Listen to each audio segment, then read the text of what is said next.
Muito bem, vamos dar início então ao nosso encontro para a terceira edição da nossa live Espiritismo com Tema Livre. Hoje é dia 7 de agosto de 2026, uma sexta-feira, são 20 horas e 2 minutos aqui na cidade de Jaú e nós estamos transmitindo este encontro em nome e em homenagem à Associação Jauense de Estudos Espíritas. Estamos localizados na cidade de Jaú, estado de São Paulo, Brasil. Obrigado pela presença de todos e está aberto aí o nosso fórum de hoje, à disposição daqueles que quiserem fazer perguntas ou propor tema. Fica à disposição de vocês. Eu vou pedir ao Celso permissão, Celso, vou lançar aqui e ao Luiz também, até nem combinamos nada, né, Luiz, sobre o que falar ou deixar de falar. Estávamos aí conversando sobre outros assuntos que nem sequer estavam ligados ao Espiritismo. Mas eu queria propor aí um tema para o nosso pensamento. Na verdade, são dois temas. Nós vamos começar inicialmente falando sobre FEB. Eu acho que a ideia seria a gente falar sobre o papel desempenhado desde a sua fundação. Nós já falamos tantas e tantas vezes ao longo dos nossos estudos, lá no Livro dos Espíritos, atualmente no Livro dos Médiuns, sobre o papel questionável da Federação Espírita Brasileira, sobre o posicionamento da Federação Espírita Brasileira, um posicionamento eminentemente católico, né? Nós sabemos o porquê disso. Então, eu queria lançar esse tema, né? A função da FEB dentro do Espiritismo, né? Quer dizer, o que a FEB realmente se propõe a ser? Até hoje eu estou tentando entender, e eu estou há pouco tempo dentro desse universo. O Luiz, que é o nosso grande conhecedor aí do tema do Espiritismo, afinal de contas são só 50 anos que o Luiz estuda o Espiritismo, somente 50 anos. Então, quer dizer, Luiz, a Federação Espírita Brasileira desempenha qual papel hoje para o Espiritismo no Brasil? Na realidade, Alexandre, para a gente responder isso com a qualidade necessária, seria necessário nós fazermos um estudo, que eu já falei várias vezes aqui, a história do Espiritismo no Brasil. Mas a gente pode responder isso da seguinte forma: existe uma apostila escrita por um febiano, Mauro Quintela, o nome dele, a história do Espiritismo. Ele relata exatamente como foi esse processo dentro da FEB, da Federação Espírita Brasileira, como foi esse processo da FEB tornar-se religiosa. Ela não começa com esse propósito. A FEB começa com o propósito de ser um norte para os centros espíritas brasileiros, nortear os centros espíritas, né? Auxiliar os centros espíritas, não comandar como faz hoje, como tenta fazer hoje, né? Mas auxiliar, dar o norte. Então a FEB começa com dois grupos. Nessa apostila do Mauro Quintela, ele cita esses dois grupos. Há um grupo chamado de científico e um outro grupo chamado de religioso. Tá? E houve um embate entre esses dois grupos lá no começo da FEB, lá no começo da fundação da FEB. Houve um embate, houve uma disputa entre esses dois grupos, entre os científicos e os religiosos. Nesse embate, quem ganha esse embate? Os religiosos. Tá? É por isso que a FEB ela é o que ela é hoje. Eles não aceitam, por exemplo, o controle universal dos espíritos. Eles não aceitam. Eles dizem que é impossível esse controle. Imagine você, como é que uma federação pode dizer-se espírita se eles não aceitam o controle universal da comunicação dos espíritos? Para começar por aí, quem começa a doutrina espírita, quem lança a doutrina espírita, quem, a gente pode dizer, funda a doutrina espírita, embora não houve fundador nenhum, tá? Do ponto de vista material, do ponto de vista dos encarnados, não existe fundador, ela não está baseada, norteada, fundada em cima de um encarnado, como aconteceu com as outras que apareceram aqui na Terra. Por exemplo, Moisés dá início à origem, às escrituras. O evangelho está lastreado no Cristo. O Espiritismo não está lastreado em nenhum fundador encarnado.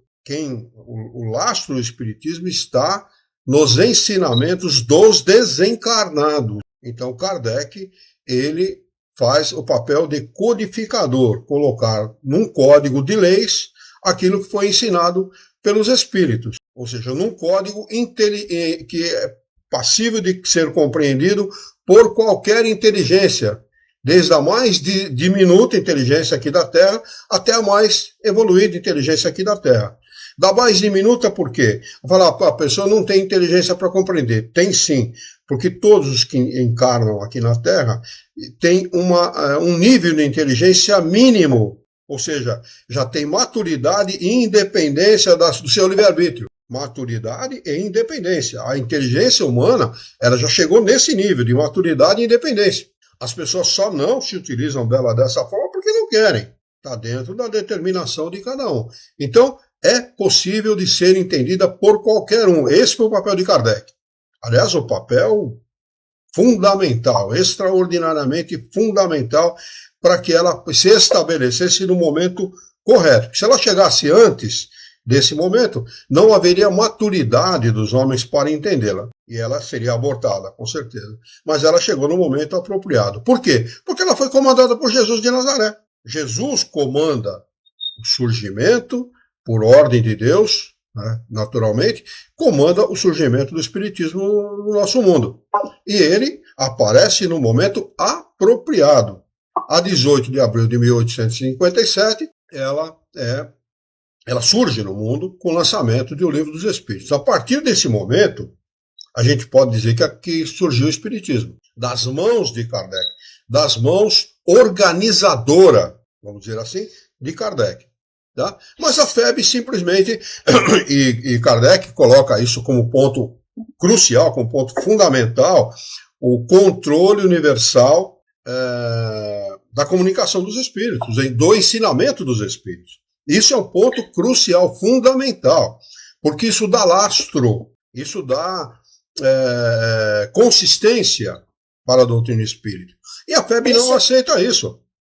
Pois então, esse é o marco, né? Esse é o marco. Aí está o começo do espiritismo. E você sabe que me chama a atenção?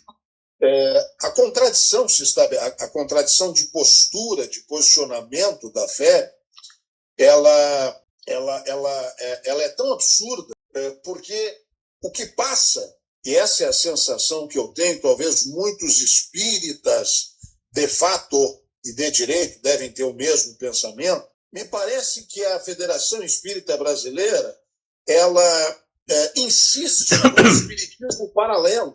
Ela busca um espiritismo paralelo criado, ou concebido, melhor, em muitas dessas posições, pela própria Federação, por figuras de pensamento católico da própria Federação. E aí, claro, que daí para você chegar nos romances, nas fantasias, idolatrar médiums, idolatrar principalmente os espíritos que são os pseudo-sábios, que nós já sabemos muito bem, e aí eu cito só dois, por exemplo, que são idolatrados no meio da doutrina por essa federação e por esses seguidores dela, que é André Luiz e Emmanuel, são dois dos piores aí. Então, quer dizer, aí você vê que ela criou um espiritismo paralelo, onde ela combate veementemente em muitas dos seus posicionamentos a própria veracidade de Kardec. Né? É difícil, muitas vezes, você tentar entender o que eles combatem quando falam mal ou não dão a devida consideração e respeito ao que Kardec disse lá atrás. Né? Me parece que tem essa posição paralela, e aí confunde as pessoas. Porque, infelizmente, o que nós vemos hoje é que 90%, se não mais, Luiz, do que acontece nas casas, nos centros espíritas e nos ditos espíritas, que são pessoas boníssimas, até são pessoas de boas intenções, mas mal orientadas. E aí você acaba realmente criando uma situação paralela de um falso espiritismo, ou de um espiritismo fantasioso, né? E aí, tendencioso, inclusive, porque isso você cria na cabeça das pessoas algo que já começa pela questão da religião, né? Algo completamente equivocado. Já consideram que o espiritismo eu estava vendo ainda ontem uma dessas figuras aí, eminentes da fé, falando, até comentei com você, que o espiritismo é uma ciência. Eu digo, opa, bacana, está aí falando o espiritismo é uma doutrina. Eu digo, opa, bacana, e depois o cara me sai que o espiritismo era uma tríplice posicionamento do espiritismo, era uma religião. Quer dizer, nossa, aí o cara coloca, que religião? Onde é que esse sujeito tirou que o espiritismo é uma religião? Então, eles fazem realmente muita questão de combater não só o controle universal, como tudo que foi, na maioria das vezes, levantado e trazido por Kardec, né? Na realidade, Alexandre, só para complementar aquilo que eu vinha dizendo, a FEB, na realidade, ela sofre, isso é facilmente de ser entendido, ela sofre uma influência direta e objetiva dos espíritos ligados à Igreja Católica. Sem dúvida. Só você estudar, fazer esse estudo da história do espiritismo no Brasil, você vai perceber isso. Ela sofre uma influência direta, objetiva e proposital. Por quê?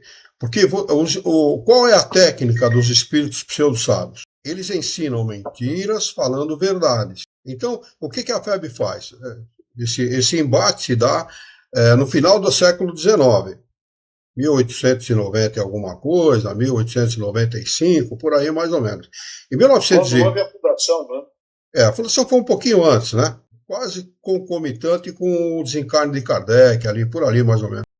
No início do século XX, em 1920, e foi isso, a primeira impressão desse livro foi em Portugal. Eu tenho a primeira edição. Eu consegui comprar na internet a primeira edição. Dos 4 evangelhos de Rustang. Foi traduzido por Guilhom Ribeiro, foi trazido da França, o original.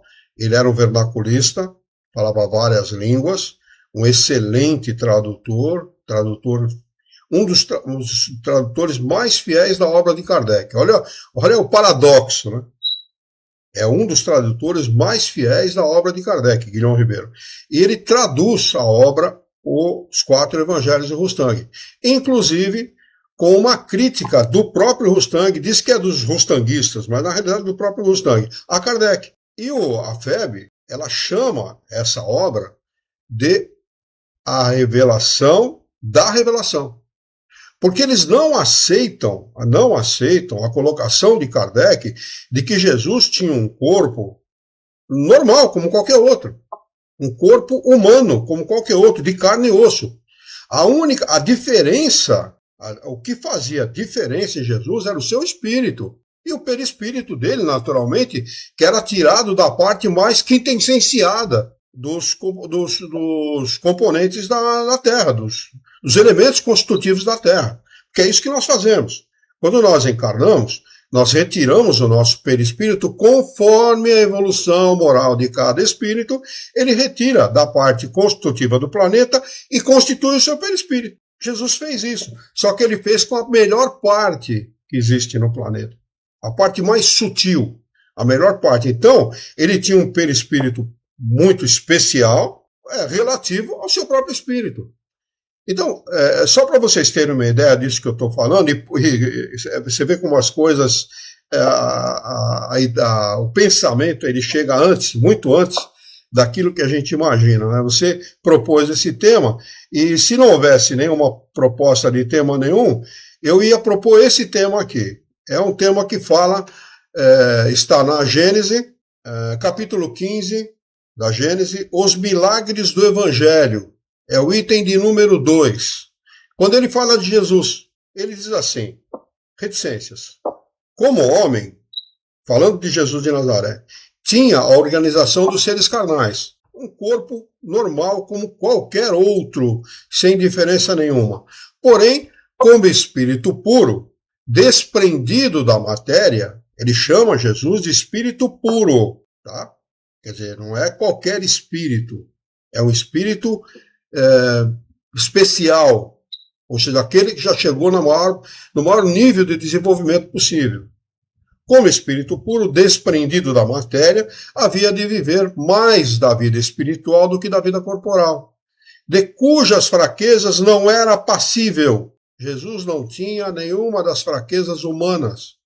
Ele não era passível dessas fraquezas. Ele estava muito acima disso. A sua superioridade, continuam eles, com relação aos homens, não derivava das qualidades particulares de seu corpo. Ele não tinha. É isso que a FEB não aceita. Porque Rustang diz que Jesus tinha um corpo que não era um corpo físico normal, era um corpo fluídico. Chamavam de corpo fluídico, exato. Corpo fluídico. Ele segue, mas das de seu espírito. Então não era da qualidade particular do corpo dele que ele dependia, que derivava essa qualidade dele, mas sim do próprio espírito dele, que era o espírito puro, o espírito superior, que dominava de modo absoluto a matéria e da de seu perispírito, tirado das partes mais quintessenciadas dos fluidos terrestres. Está no capítulo 15, item 9. Número 9, é o item 2, número 9 do capítulo 15. Então, só para vocês terem uma ideia daquilo que era Jesus de Nazaré. Não tem nada a ver com esses religiosos, não tem nada a ver com o que esses caras pensam de Jesus. Nada, absolutamente nada a ver. Jesus era um espírito especial. Como é que você dá uma missão desse porte para alguém que não tem esse nível de comprometimento e de alcance moral e intelectual como Jesus, como espírito puro? Não tem como. Então a FEB não aceita isso. Ela não aceita essa colocação de Kardec, como Rustang não aceitava. Essa obra de Rustang não pega na Europa. Ela vem pegar aqui no Brasil, por conta da influência da Igreja Católica sobre a FEB. Porque a FEB, esses espíritos ligados à Igreja Católica, não queriam que o Espiritismo fizesse o trabalho dele na cabeça das pessoas. Tanto que o último livro dado pelo Chico, a FEB, foi Brasil, Coração do Mundo e Pátria do Evangelho.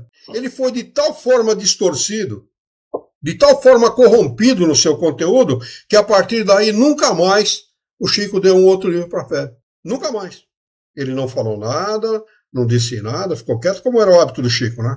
Ficava quieto e tal, entendeu? Mas nunca mais deu outro livro a partir do Brasil, Coração do Mundo e Pátria do Evangelho, que é uma excrescência. Está tão distorcido o conteúdo daquele livro, mas tão distorcido pela FEB, que tornou-se uma excrescência. Essa é a FEB que nós conhecemos. E ela tem uma ingerência muito grande sobre os centros espíritas brasileiros de uma forma geral, porque ela que dita regras. Os centros espíritas não são obrigados, é verdade, mas a maioria admite a ESD, estudo sequencial, alguma coisa da doutrina espírita. Chama-se ESD. São apostilas grandes assim, aonde você encontra colocado ali, em cada parte dessa apostila, são vários estudos, ao longo tem o estudo inicial, depois tem um estudo mais aprofundado, acho que é a quarta, quinta apostila, uma coisa assim. Nessas apostilas você encontra Kardec, André Luiz, Emmanuel, tudo misturado. E agora tem um detalhe. Então, só para concluir, por que eles fazem isso? Então, bom, mas eles colocam Kardec. Tá bom. Você ensina, na mesma apostila, Kardec e André Luiz, que são opostos. Eles são diametralmente opostos. Não existe duas verdades. Ou uma verdade é verdadeira e a outra não, ou a outra é verdadeira e a primeira não. É verdade. Não tem, existem duas verdades. Quando Kardec coloca lá na introdução do Livro dos Espíritos que o espírito não fica, depois de desencarnado, fica livre, em estado de erraticidade. Livre, sem ficar localizado e circunscrito, fechado. Que André Luiz fala? Que o espírito, ao desencarnar, fica num lugar localizado, é numa cidade em cima do Rio de Janeiro, chamado Nosso Lar, e circunscrito, fechado. num lugar que tem muros e porta. Então, alguém nessa história está errado. Alguém nessa história está mentindo. Ou Kardec e os espíritos superiores e Jesus de Nazaré estão mentindo, ou André Luiz está mentindo. Quem será, né? Quem será? Eu, particularmente, fico com os espíritos superiores. Cada um fica com quem acha que deve. Então, o fato é esse. A Federação Espírita Brasileira, ela não é kardeciana. Ela só tem o nome de Federação Espírita. Ela deveria, se fosse... eu não vou usar esse termo porque é um termo meio pesado, mas se ela fosse honesta, ela tiraria o nome de espírita e daria um outro nome qualquer. Que foi o que fez aquele médium que acompanhou por muito tempo o Chico. O Valdo, né? Valdo Vieira. O Valdo Vieira, ele acompanhou muito tempo o Chico, psicografou livros junto com o Chico e depois disse, eu não sou mais espírita. Exatamente. E funda uma outra ramificação da espiritualidade. Exato. Da qualidade daquilo que é espiritual. É isso que ele fez. Pelo menos ele foi honesto. É o que a FEB deveria fazer. É o que a FEB deveria fazer. Desculpe, eu te interrompi, mas eu precisava fazer essa sequência. Não, na verdade não deveria ser Fundação Federação Espírita, e sim Federação Espiritualista, porque caberia muito mais a terminologia espiritualista do que espírita. Só que tem um outro fator aí também, Luiz, que aí a gente entra num outro aspecto também, que é o aspecto econômico. E isso tem que ser trazido à baila também, porque aí começam os interesses, né?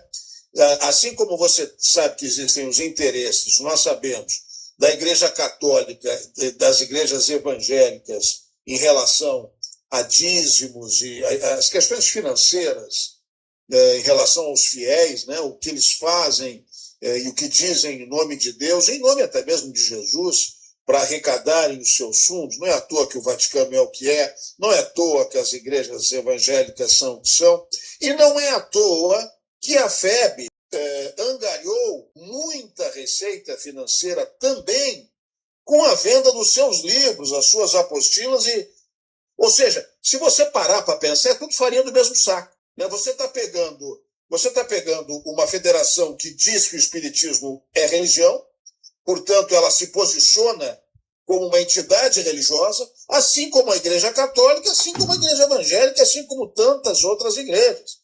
Que no fundo, lá no cerne dessa questão toda, há um interesse financeiro por trás disso tudo. Então, quer dizer, eu não quero ser leviano de dizer que a FEB foi fundada com esse objetivo. Não, até eu acho que realmente, como você disse, tinha esse grupo bem intencionado dentro da FEB que acabou sendo prejudicado pelos religiosos. Na realidade, ele não era só bem intencionado. Ele era um grupo chamado de científico, que era fiel a esse posicionamento científico da doutrina espírita, a posicionamento de ciência. Eles eram fidelíssimos a isso. Só que perderam para esse outro lado, que é o lado dos religiosos. De acordo com o que os espíritos superiores passaram para Kardec. Quer dizer, esse era o posicionamento desse grupo. Aí você vê que realmente... Aí isso só me leva a crer, né? E eu volto a falar, não quero aqui ser leviano, mas só me leva a crer que há aí um interesse financeiro por trás disso tudo. Quando você cria uma federação que diz que o espiritismo é uma religião, qual o interesse disso? Né?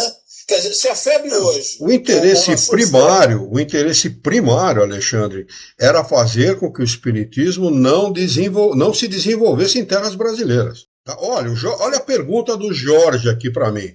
O que ele colocou aqui? O Jorge me parece um defensor aí da FEB, ou algo do gênero.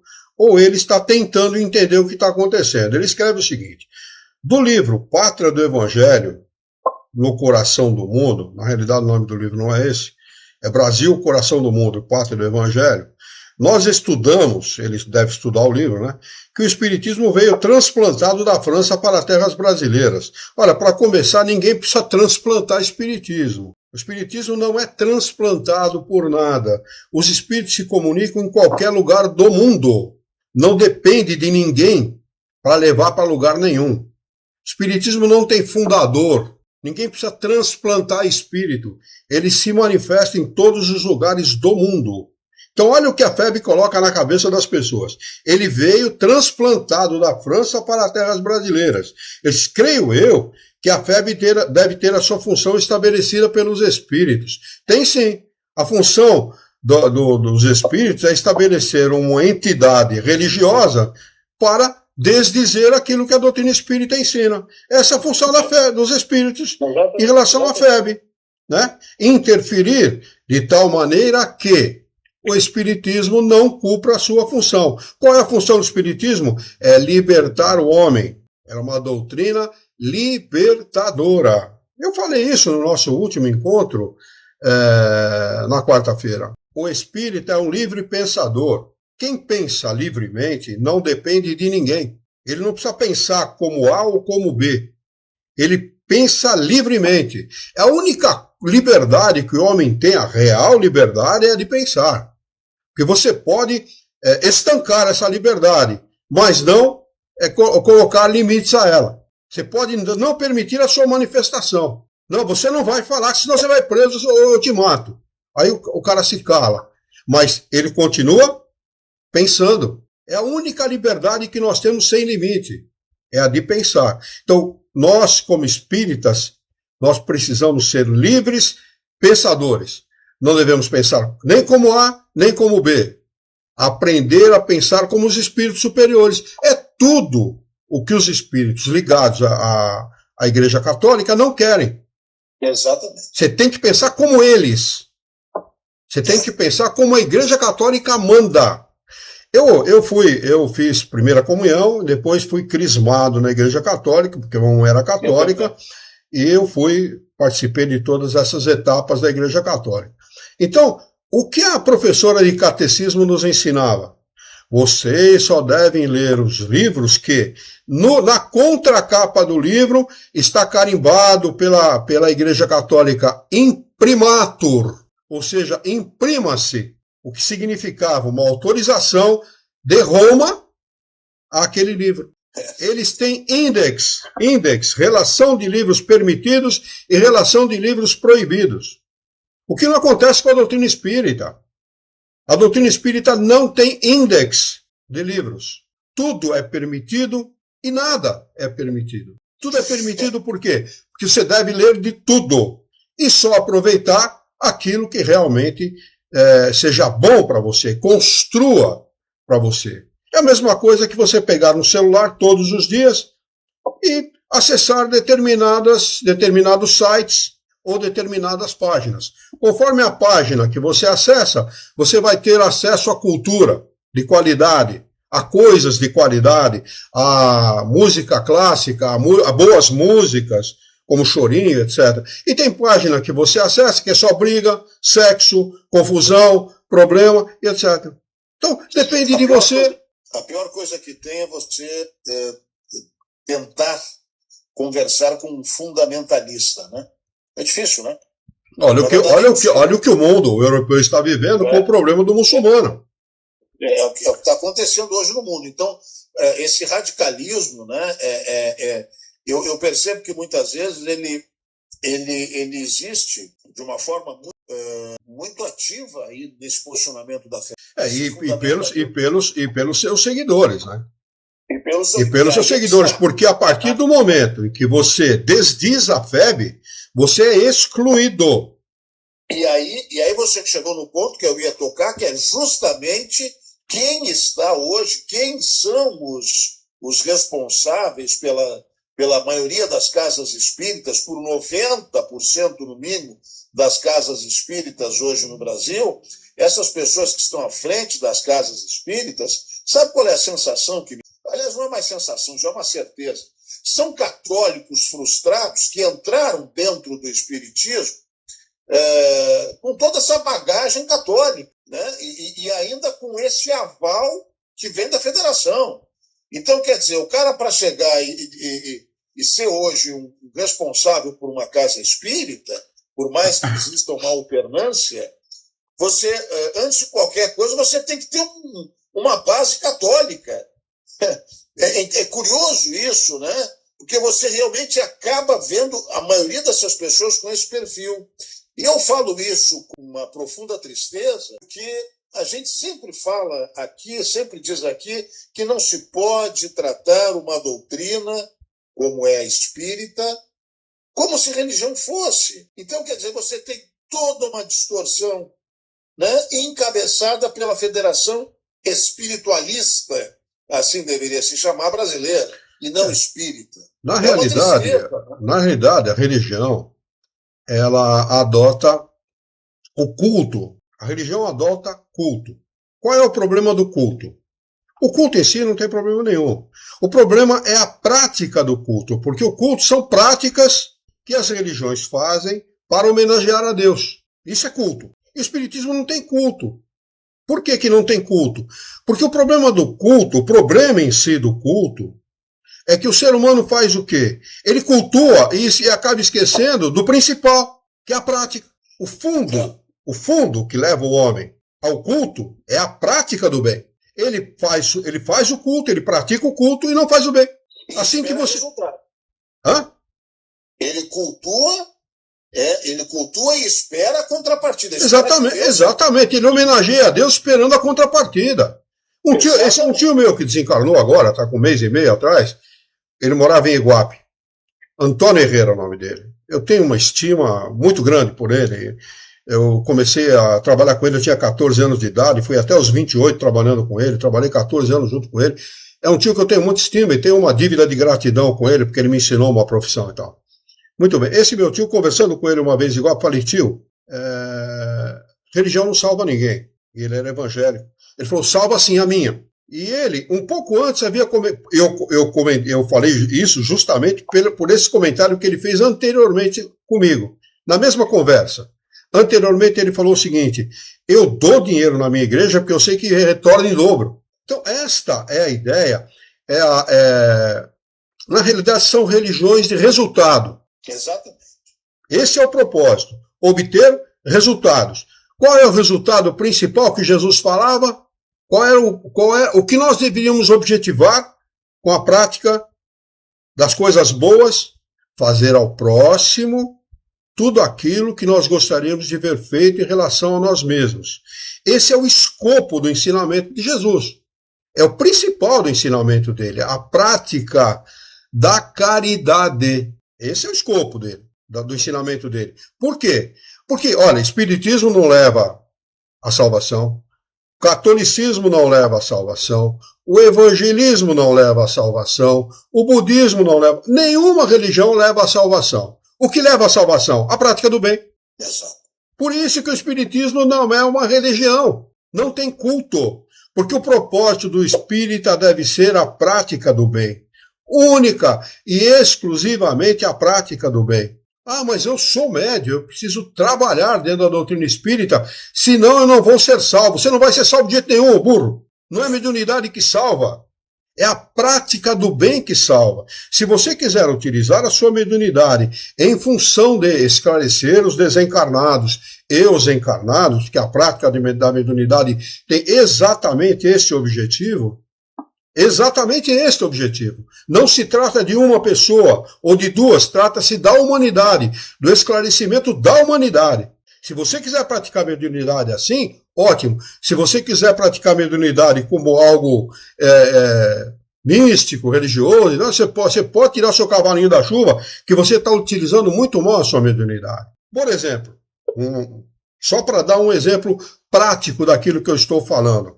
Olha o que dizem os espíritos superiores a respeito de Jesus de Nazaré. Vocês querem ver? Está lá, novamente, na Gênesis, capítulo 15, o milagre do Evangelho, item 2. Jesus de Nazaré não era médium, agia por si mesmo. Reticências. Agiria como médium nas curas que operava? Pergunta Kardec aos espíritos superiores. Se Jesus agia como médium nas curas que ele operava, poder-se-á considerá-lo poderoso médium curador? Uma segunda pergunta na mesma pergunta. Eles respondem, os espíritos superiores respondem o seguinte: não, porquanto o médium é um intermediário um instrumento de que se servem os espíritos desencarnados. E o Cristo não precisava de assistência, pois que era ele quem assistia os outros. Agia por si mesmo, em virtude do seu poder pessoal, como o podem fazer, em certos casos, os encarnados, na medida de suas forças. Que espírito, ao demais, ousaria insuflar em seus próprios pensamentos e encarregá-los de os transmitir?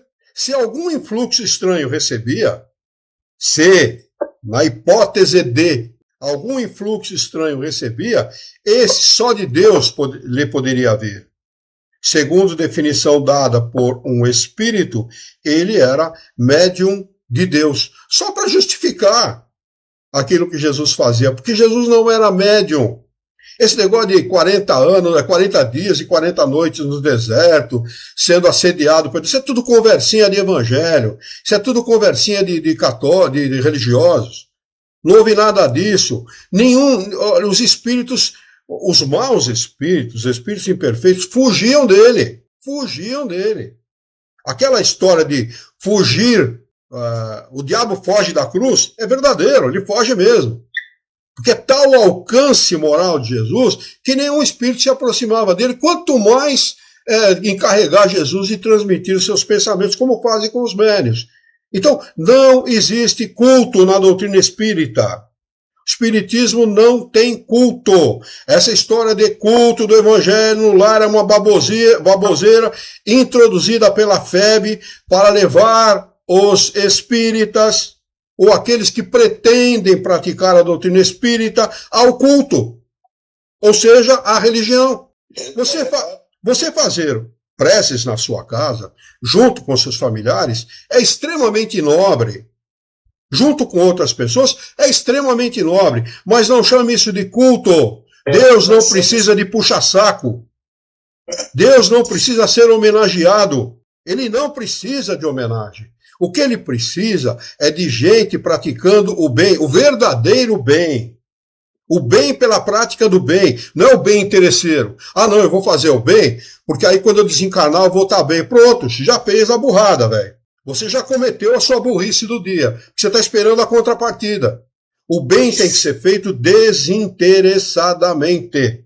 E quem faz o bem por interesse, não está fazendo o bem, está sendo egoísta. A distorção que se estabeleceu é tamanha dentro da Federação Espírita Brasileira em relação aos fundamentos, aos princípios da doutrina, que isso me faz lembrar, vou trazer aqui um exemplo, a política, não a política que a gente vê nos dias de hoje, mas a política na sua essência é algo muito bonito. A política na sua essência é algo muito construtivo. Quando você ouve duas pessoas, mesmo que antagônicas, discutindo sobre um tema político... Ideias, né? Ideias, sem interesses financeiros, sem interesses obscuros, ou seja, a discussão, pela discussão das ideias, é algo lindo de você ver. Quando há distorção, aí você tumultuou tudo. Ou seja, a política hoje ela é o que é porque ela está distorcida por interesses, né? E eu não vou nem entrar... E na maioria das vezes, escusos, né? Não vou nem entrar no mérito, porque eu não é o tema da discussão aqui, mas o que acontece hoje, a gente vê que os interesses estão aí, financeiros acima de tudo, corrupção, etc. Mas, quando você percebe que a distorção ela ocorre dentro de uma doutrina, né? É por isso que você percebe os interesses, e aí sim a podridão que existe na política é a mesma podridão que existe dentro de uma federação, eu falo isso com todas as palavras, é a mesma podridão que existe dentro de uma federação espírita brasileira hoje em relação aos interesses financeiros. Não só o interesse de poder, de se manter no poder, porque política é isso, é se manter no poder, mas sempre com um interesse escuso por trás, complicado, difícil de você aceitar, né? Sempre tem algo podre por trás do interesse. Quando ele chega nesse ponto Então, quer dizer, é lamentável, e aí vale para a Igreja Católica, vale para a Igreja Evangélica, de um modo geral, e vale para essa Federação Espírita Brasileira, que não nos representa. É importante ficar, não nos representa. O que realmente ocorre é o seguinte: a federação não entende que o espiritismo não seja uma religião. Eles não admitem. Aí está o grande problema. Esse é o grande problema. Eles não admitem. Porque Kardec, através do ensinamento dos espíritos superiores e pelos ensinamentos deles, ele chegou a essa conclusão. Tanto que ele escreve esse artigo, que eu já falei, É o Espiritismo uma Religião? Está lá, está na Revista Espírita. O título da matéria é esse. É o Espiritismo uma religião? Leiam lá, é um artigo comprido. E ele descreve claramente que o Espiritismo não é uma religião. E senão ele cairia na mesmice da religião. Na mesmice. Cujo propósito é financeiro e político. Ele fala isso com outras palavras lá, mas é exatamente isso que ele fala. E a FEB não admite isso. E não admite por uma razão muito simples. Foi influenciada pelos espíritos desencarnados ligados à Igreja Católica que queriam distorcer de tal forma que o espiritismo não chegasse às pessoas de maneira pura.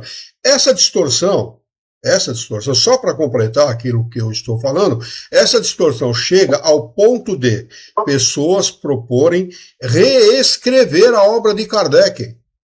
Reescrever, com as palavras ditadas por André Luiz e Emmanuel.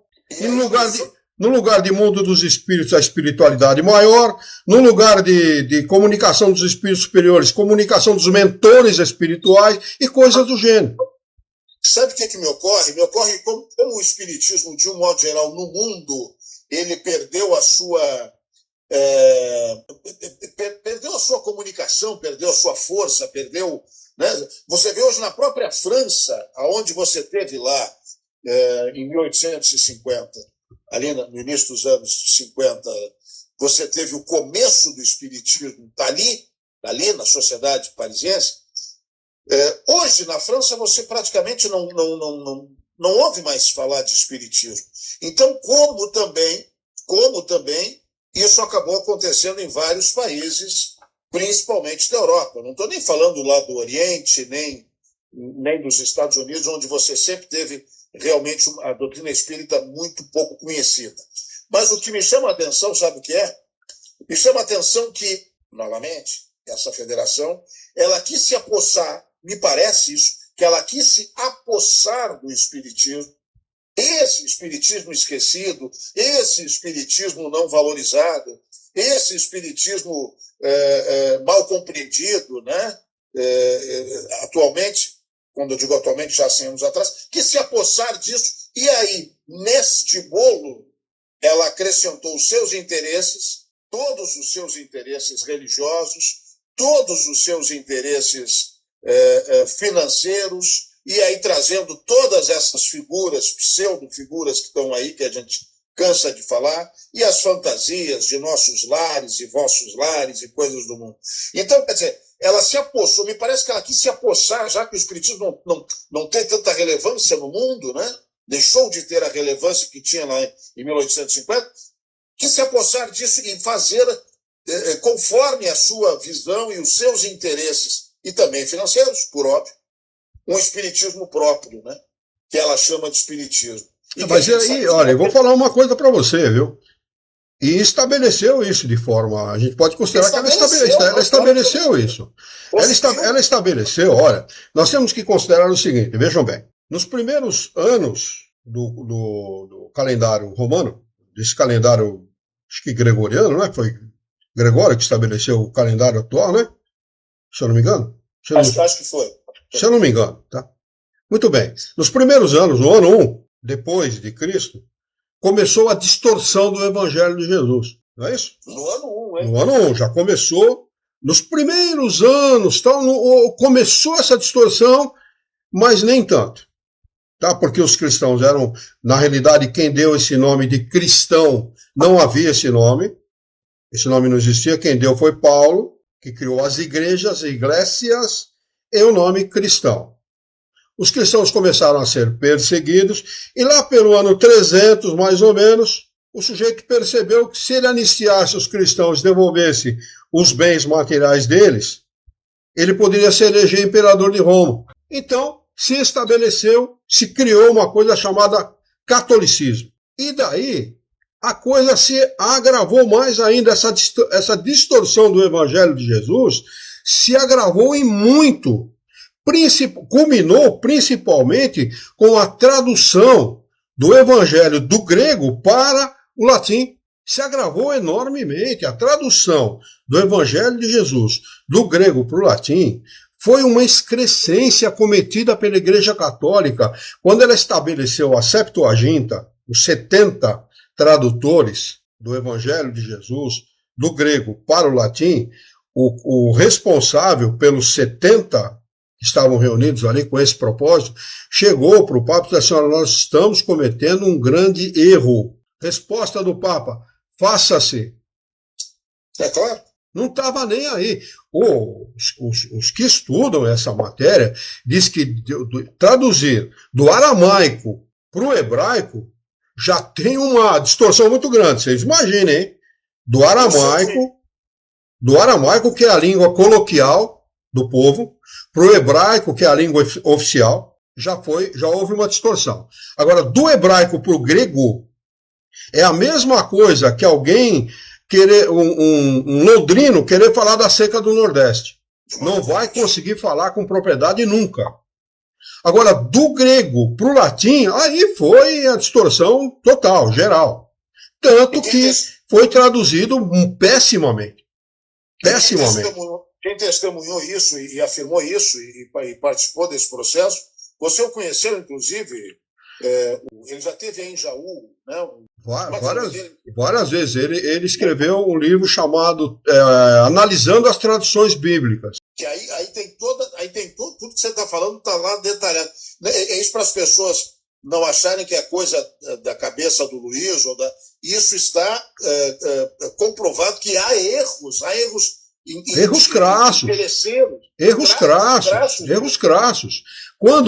Quando Jesus conversa, um dos erros foi esse, por exemplo, quando Jesus conversa com Nicodemos, em verdade vos digo, se não nascer de novo, não entrará no reino de Deus. Não nascer das águas. Eles traduziram assim: não nascer das águas de novo. O que é das águas? Significa do batismo. Olha a malandragem, hein? Olha a pilantragem. Se não nascer das águas, não entrará no reino de Deus. Qual que é a tradução correta? Se não nascer nas águas. No líquido amniótico, todo mundo nasce nas águas. Olha a distorção interesseira, malandra do Evangelho de Jesus. Então, se você falar das águas, você está dizendo para todo mundo: você tem que ser batizado, senão você não vai ser salvo. Porque Jesus falou isso. Agora, se você, como Jesus, falar o correto, foi a expressão correta dele, não nascer nas águas significa não reencarnar num corpo físico, aí você está falando aquilo que está ensinando a doutrina espírita. Tá certo? Isso é uma das distorções. Tem a outra, por exemplo, que diz que os pecados dos pais serão pagos até a 3ª ou 4ª geração. Ou seja, filho, neto, bisneto, tataraneto, vão pagar pelo erro dos pais. Outro absurdo. A tradução correta: o erro dos pais será pago na 3ª ou 4ª geração. O que significa ele reencarnando lá na frente como tataraneto dele. Por ele mesmo. Não pelos descendentes dele. A mesma coisa que ensina a doutrina espírita. A mesma coisa, não tem diferença nenhuma. Tá certo? Então, como a mesma distorção que foi imposta ao Evangelho de Jesus está sendo imposto hoje, desde lá do final do século XIX, está sendo imposto à doutrina espírita pelos mesmos fariseus, sacerdotes do passado. Mustanguistas. Que são os fariseus modernos. Essa é a realidade. Então, quem defendeu a tradução correta do Evangelho de Jesus foi queimado na fogueira, davam ele para as feras comerem lá, tá certo? E hoje quem defende a doutrina espírita, como ela foi ditada pelos espíritos superiores, é considerado obsediado. Exatamente. Exatamente. É a mesma coisa que você queimar na fogueira, porque se você considera obsediado, ele é excluído. Mas se você vai num centro espírita e fala de Kardec, você é obsediado. Exatamente. A última palestra que eu a última palestra que eu fiz foi exatamente nesse sentido. Nunca mais me convidaram. Eu também estou um pouco me lixando, mas nunca mais me convidaram. Aí uma pessoa, uma única senhora, tinha umas 60 pessoas na palestra, talvez um pouco mais. Uma senhora levantou lá do fundo, veio até a mim, falou: rapaz, eu pensava exatamente dessa forma. Eu vou comprar rapidinho o Livro dos Espíritos, ela apontando para a livraria. Eu vou comprar e vou estudar esse livro. Eu falei: a senhora faz muito bem. Uma só. Uma só. Mas o resto de cara feia para mim, porque eu estava desdizendo aquilo que eles ensinavam lá dentro. Imagina. Entendeu? Então, é assim. Agora, nós não temos que ter medo disso. Nós temos que falar, estudar e falar com propriedade. Mas, sobretudo, praticar o Evangelho de Jesus com propriedade. Porque, olha, acima de qualquer distorção que se possa fazer sobre a doutrina espírita, jamais poderão distorcer o valor da caridade. E o ápice do ensinamento do espírita é o seguinte: fora da caridade não há salvação. Está lá no Evangelho segundo o Espiritismo. Não é fora do Evangelho não há salvação. É fora da caridade não há salvação. Nós vamos estudar o Evangelho segundo o Espiritismo. Eu espero que com esta mesma dileta turma que está estudando o Livro dos Médiuns com a gente, espero que o próximo seja o Evangelho segundo o Espiritismo. Está lá no Evangelho segundo o Espiritismo. Então, nós temos que fazer exatamente isso, a prática do bem. Isto é que nos levará a nos tornarmos bons espíritos e a merecermos um lugar melhor. Ou no mundo melhor, ou nesse mundo mesmo. A realidade é que sob o pretexto do bem, todos agem. Eu estou falando agora dentro do espiritismo e dentro das casas espíritas. Sim. Sob o pretexto do bem, todos agem. Mas também sob o pretexto do engano, do equívoco, todos também agem. Né? Todos também agem. E aí é que, só para amarrar e alinhar isso tudo, aí é que a confusão toda que a gente está desde o início falando sobre o posicionamento da doutrina, né? Ou seja, a verdade doutrinária, a única verdade que é a verdade doutrinária, e as fantasias sobre esses pretextos do bem, né? Que essas pessoas, por interesses, sabe-se lá quais são, né? E por poderes também, ali, pequenos poderes, acabam distorcendo e ensinando e realmente fazendo o que a FEB faz, né? Levando as pessoas à desinformação, prestando um desserviço. A grande realidade hoje é isso. Se nós tivéssemos que resumir uma frase hoje, qual é? Não estou dizendo, pelo amor de Deus, em relação a todas as ações que são realizadas nas casas espíritas, que são extremamente bem-vindas e são muito importantes, desde as preces, desde os trabalhos sociais, mas eu me refiro que em relação especificamente estou falando em relação ao ensinamento da doutrina, aí nós vamos bater de frente com essa turma toda. Não é isso que a doutrina espírita ensina. Eu só queria fazer 2 adendos aqui. O primeiro, o nome do autor do livro Analisando as Traduções Bíblicas é o Severino Celestino da Silva. Severino Celestino. Tá? Fazer esta homenagem a ele, porque é um grande homem, um estudioso. Acho que ele é paraibano, né? Se eu não me engano, é paraibano. Tenho certeza, se eu não me engano.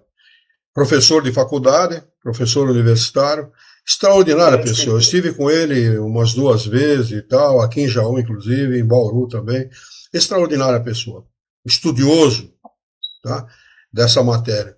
E o segundo é o seguinte: dentro das casas espíritas vocês vão encontrar pessoas maravilhosas, independentemente de conhecerem com a profundidade necessária a doutrina espírita ou não. Independentemente disso. O grande problema do não conhecimento dos princípios da doutrina espírita, do estudo dessa doutrina com a profundidade necessária, é a distorção que acontece. Exatamente. Então, acaba se fazendo dentro dos centros espíritas, o mesmo que se faz nas outras religiões. Exatamente. Tratando-a como uma religião. Segundo, colocando-se para dirigir as casas espíritas pessoas que não têm nenhuma condição de dirigir nem a própria casa, quanto mais uma casa espírita. E se acaba criando problemas seríssimos dentro das casas espíritas. Seríssimos. Eu citei aqui o caso de uma parenta minha casada, que se envolveu com um homem casado dentro do centro espírita. Isso é culpa do dirigente. Falar, mas esta pessoa tem moral baixa e o outro tem moral baixa também. Tem, sem dúvida que tem. Mas quem devia estar atento ao fato? O dirigente. Porque casa que não tem pão, todo mundo berra e ninguém tem razão. Isso é um ditado antigo e muito apropriado. Eu vou repetir, casa que não tem pão, todo mundo berra e ninguém tem razão. Porque não tem quem dirige a casa. Não tem quem orienta a casa. Quem manda na casa é o provedor da casa. O pai, normalmente. Que esse é o papel do homem na sociedade. Ser o provedor. Sempre foi assim e sempre vai ser assim. Enquanto nós estivermos no mundo de expiação e provas, sempre vai ser assim. E quem manda numa casa espírita é o seu dirigente principal, presidente, vice-presidente e diretoria, que tem o dever moral de orientar moralmente a casa. E não o fazem, em nome de uma coisa chamada caridade, uma pseudo-caridade, que acaba criando uma descaridade em relação ao comportamento moral das pessoas, não chamando a atenção dessas pessoas a esses fatos que não deveriam sequer se cogitar de acontecer dentro de uma casa espírita. Sequer se cogitar, quanto mais acontecer efetivamente. Exatamente isso. Bom, 21 horas e 3 minutos. Eu não estou com pressa, se vocês quiserem continuar, para mim está tudo bem, mas eu quero aqui ouvir aí a opinião do Celso, a opinião do Jorge a respeito daquilo que nós estudamos, né? Ao Zeni, que parece que está presente conosco também. Se quiserem comentar, por favor, fiquem à vontade. Eu acho que é bom ouvir os comentários dos companheiros, né? Nós estamos aqui num tema livre, né? Afinal de contas, né? Exatamente. Parece que aí nós temos aí um hiato aí. Ninguém quer comentar nada, pelo jeito. Os comentários surgirão nas redes sociais. Com certeza. Pode ter certeza que vão haver comentários. Vão haver comentários, com certeza. Muito bem. Celso, não quer comentar nada? Não sei se o Celso está conosco. Não, está sim. Estou acompanhando atentamente. Certo. Excelente o tema de hoje. Sabe que houve uma confluência aí de pensamento. Eu também estava com esse assunto para propor ao exame e ao debate. Ontem à noite eu ouvi um debate muito interessante entre 4 debatedores, analisando, no caso, eles estavam mais vinculados à análise do nosso lar comparativamente com a obra de Kardec. Então, é muito interessante o debate que nós temos a oportunidade de verificar que essa ideia, né, esse cotejo das obras mediúnicas com a obra de Kardec, a obra dos espíritos superiores, né, codificada por Kardec, está aumentando bastante. Está havendo diversas fontes, diversos lugares, justamente esse questionamento que nós estamos levantando hoje. Inclusive, questionando, né, o papel da FEB. É interessante, Celso, você falar sobre isso, porque eu também tenho percebido isso. Até não falamos aí sobre isso, mas o que você acabou de levantar, eu tenho percebido isso com uma relativa frequência, inclusive, né? Ou seja, estão trazendo à baila com mais frequência os ensinamentos de Kardec, os esclarecimentos lá de Kardec. E de forma veemente, viu? Isso. E de forma veemente, firme. Chamou atenção agora, tem acontecido realmente. E isso é muito bom para a doutrina espírita. Sim, sem dúvida. É produtivo, né? Muito bom. Muito bom. Quem sabe não está aí, hein, Celso? Quem sabe não está aí para a próxima, a última sexta-feira do mês aí, a gente não trazer à baila isso aí, né? Quer dizer, vamos aí trazer o que a doutrina diz e o que os vossos lares dizem. Né? Quem fez esse estudo comparativo só para deixar registrado, quem fez esse estudo comparativo a pedido das casas André Luiz foi o Sr. Milton Felipe. Ah, é? Foi, isso em 1970, 70 e alguma coisa. Eu tenho esse estudo, inclusive, no meu computador aqui.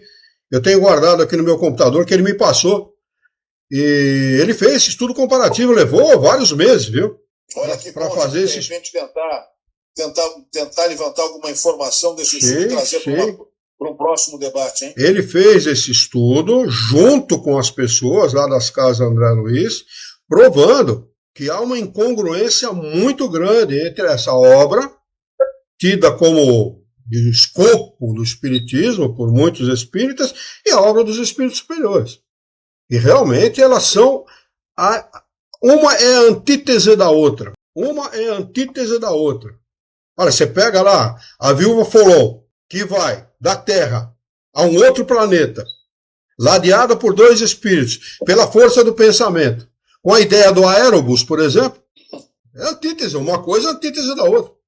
O espírito se desloca com a força do pensamento pela sua própria vontade, pela imposição da sua vontade. E com a força do pensamento. Aí a André Luiz vem e fala, não, todo mundo sobe no aerobus e vai lá para o nosso lar e tal.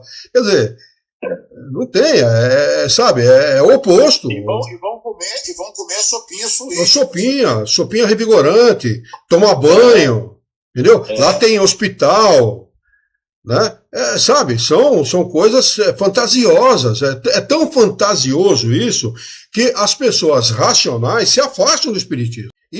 Isso envergonha a doutrina espírita. Esse é o fato. Né? É vergonhoso. Esse é o fato. Né? Parece que o Celso se desconectou aí. Mas vamos lá. Vamos fazer a nossa prece de encerramento? O que você acha? Vamos lá. Acho ótimo. Muito bom. Muito bem. Vamos então. Eu convido a todos os companheiros, queridos amigos, a nós unirmos os nossos pensamentos, esquecermos os nossos encontros e desencontros desse dia, para mentalizarmos a figura excelsa e amiga daquele que é o nosso querido mestre, modelo e guia de toda a humanidade, Jesus de Nazaré.